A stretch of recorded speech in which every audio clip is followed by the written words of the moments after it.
Hasil pemeriksaan tim medis Rumah Sakit M. Yasin Watampone, kedua korban, yakni Masri dan Ardi, mengalami luka bakar hingga 60%. Korban juga mengalami trauma dan sesak nafas, hingga salah satu korban harus dirujuk ke Rumah Sakit Umum Tentriawaru, Watampone.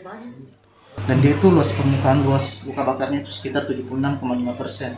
Jadi untuk penanganan awal yang kami lakukan itu, pertama kita mengobservasi dari jalan napasnya. Jadi pada pemeriksaan itu kita dapatkan bahwa ternyata pasien itu ada luka bakar di bagian wajah, dan kita curiga ada namanya trauma inhalasi atau trauma pernapasan.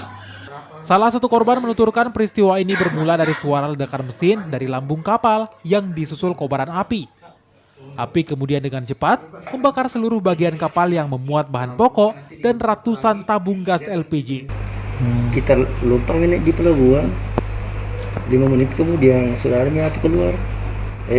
Kalau awal mulanya itu ledakan dari mesin, cuma kita tidak tahu apa yang meledak di bawah ini, Pak Tom.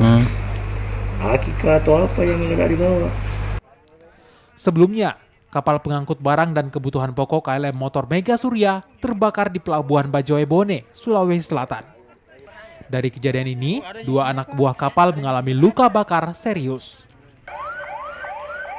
Rusmini Igo, Kompas TV, Bone, Sulawesi Selatan.